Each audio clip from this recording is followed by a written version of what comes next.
नमस्कार दोस्तों, बहुत स्वागत है आप सभी का रूमा यादव ऑफिशियल की इस यूट्यूब चैनल पर।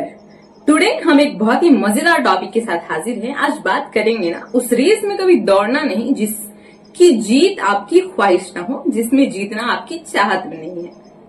एक एग्जाम्पल से समझाऊं, मैंने ना बहुत पहले एक वीडियो देखी थी, कुछ भेड़ों के ऊपर ये वीडियो था, जिसमें ना एक जगह था जहां पे आग लगा हुआ था और उसके इर्द गिर्द बहुत सारे लोग जमा हुए थे एंड सडनली कहीं से बहुत सारी भेड़ों के झुंड जो है वो उस आग की तरफ बढ़ रहे थे।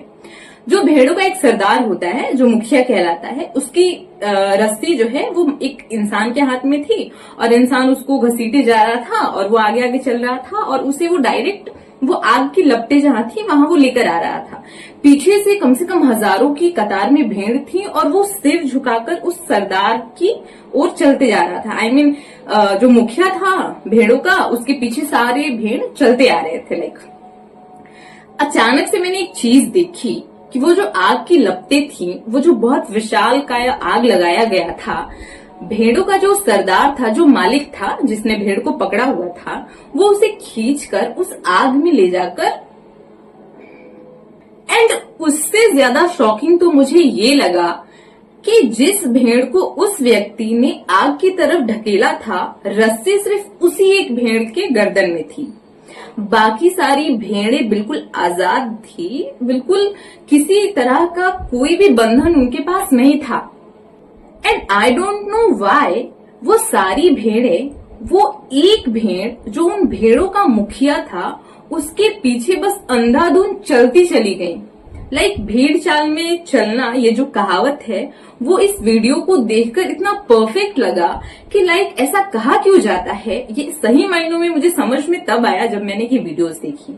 एंड उससे भी ज्यादा शॉकिंग ये है कि सारी भेड़ें चीख रही हैं, चिल्ला रही हैं उस आग की लपटों में जाने के बाद, बट कोई भी उस आग से बाहर निकलना नहीं चाह रहा है। एंड वो पेन जो जिंदा जलने का होता है, वो एक इंसान तब बेहतर तरीके से समझ पाएगा जब वो रोटी बनाए एंड थोड़ा सा भाप साइड से जाए तो हाथ जले तो कितना दर्द होता है। लेकिन तब भी वो उस आग के लपटों से बाहर नहीं आया। मुझे नहीं पता ये जो वीडियो मैंने देखा था वो AI एनिमेशन था या क्या था, बट जहां की भी ये घटना थी वो कहीं ना कहीं मुझे लग रही थी कि वो रियल है या फेक है। इस पर थोड़ा गहराई से सोचा जाए और क्यों ना कुछ यहाँ पर पेश करा जाए। भेड़ चाल में चलना क्यों ऐसा बताया गया है, इस वीडियो को देखने के बाद ये समझ में आया। समझ में आने के बाद हम एक टॉपिक को चूज करते हैं, उस रेस में कभी दौड़ना नहीं जिसकी जीत आपकी ख्वाहिश नहीं है, जिसमें जीतना आपकी चाहत है ही नहीं, है ना। कई बार क्या होता है ना कि हम इंसान भी इस भेड़ चाल में फंसने में ना बहुत जल्दबाजी दिखा देते हैं। खुद की बुद्धि का प्रयोग ना करते हुए एक ऐसे झुंड को फॉलो करना स्टार्ट कर देते हैं जहां कतार में हजारों की संख्या में लोग खड़े हुए हैं। हमारे अंदर ये हुनर होता है कि हम अपनी बुद्धि से कुछ बेहतर करने का प्रयास कर सके, कुछ बेहतर करने की योग्यता, क्षमता हमारे अंदर होती है, बट वही कि सही समय पे बुद्धि का प्रयोग ना करना हमें उसी आग की लपटों की ओर लेकर जाता है। अब इस चीज के ऊपर मैं सिर्फ यही कहना चाहूंगी कि अपनी बुद्धि का प्रयोग कीजिए, अपना खुद का माइंडसेट बनाइए। ऐसा जरूरी नहीं होता है कि हम जिस भी फील्ड में शामिल होते हैं, ऐसा सोचकर कि अधिकतर लोगों की संख्याएं वहां हैं, हम भी वहां जाएं, वो हर बार हमारे लिए कारगर सिद्ध नहीं होता है। कई बार हम अपने अंदर ऐसा हुनर रखते हैं, हमारे अंदर ऐसी योग्यता होती है जो उस झुंड से बेहतर करने की होती है, लेकिन वो अलग सोच, वो अपना माइंडसेट जो हम खुद पर मेहनत करके ना ला पाए, कुछ अलग सोच नहीं पाए, जिसकी वजह से हम भी उस झुंड का हिस्सा हो गए, वहां शामिल हो गए। अब भैया फिर हम कितना ही रोते रह जाएं, चिल्लाते रह जाएं, वहां से वापस निकलना ना थोड़ा मुश्किल सा लगने लग जाता है, क्योंकि हम फंस जाते हैं एक ट्रैप में, ना यहाँ का हो पाना और ना यहाँ का हो पाना। कुछ समय देकर खुद पर काम करके अपनी चीजें करना ये बेहतर होता है किसी भी झुंड में शामिल हो जाना कि बहुत लोग वहां जा रहे हैं तो हम भी जाएंगे। अब पहुंचना तो हमें कहीं ना कहीं है ही, चाहे कितना भी देर लगे, चाहे किसी भी झुंड में हो, चाहे हम अकेले हों, कहीं ना कहीं तो हमें पहुंचना है ही। बट ना जिस सोच से हम नहीं पहुंच पाते हैं वो होता है हमारा खुद का माइंडसेट।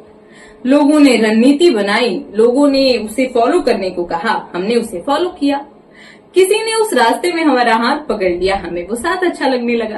काश हमने रास्ता बदला होता, काश हमने खुद की रणनीति बनाई होती, थोड़ा तो रिस्क उठाया ही होता, यूनिक माइंडसेट से औरों को रोजगार देने के बारे में सोचा होता, काश हमने ये एक कदम अपने लिए उठाया होता।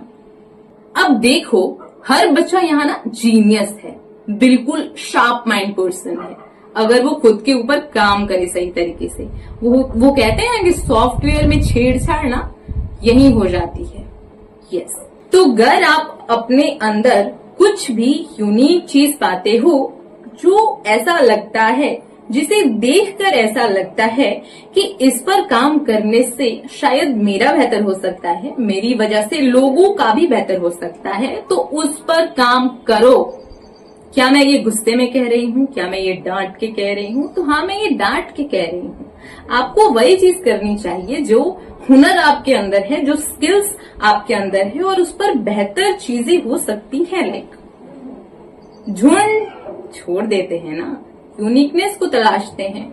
अगर देखो, एग्जाम्पल के रूप में अगर मैं बताना चाहती हूँ, तो मान लीजिए एक शिक्षक हैं जो कि पढ़ा रहे हैं, और आपको ऐसा लगता है कि शायद मैं उनसे बेहतर और उनसे आसान भाषा में बहुत सारे लोगों तक सारी चीजें बहुत इजीली अवेलेबल कर सकता हूँ, तो हमें वो कदम उठाना चाहिए, क्योंकि शायद मेरे उस कदम से बहुतों का भला हो सकता है।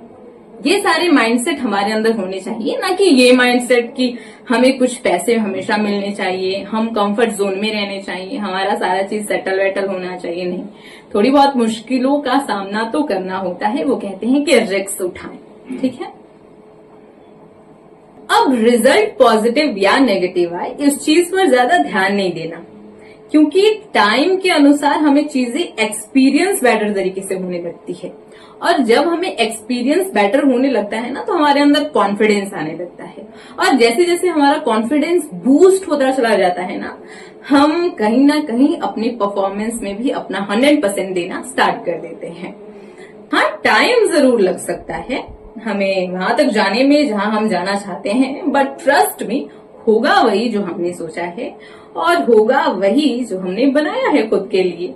तो दोस्तों, आज के वीडियो को हम यहीं स्टॉप करते हैं। उम्मीद करेंगे कि आपको ये छोटा सा वीडियो पसंद आया हो। भेड़ चाल की दुनिया से बच के रहो। अगर आपके अंदर कुछ यूनिक चीजें हैं और आप उस चीजों को निखारने और संवारने में खुद पर काम कर रहे हो, तो भेड़ चाल से बच के रहना और खुद पर काम करना। ओके, आज के लिए बस इतना ही। बाय।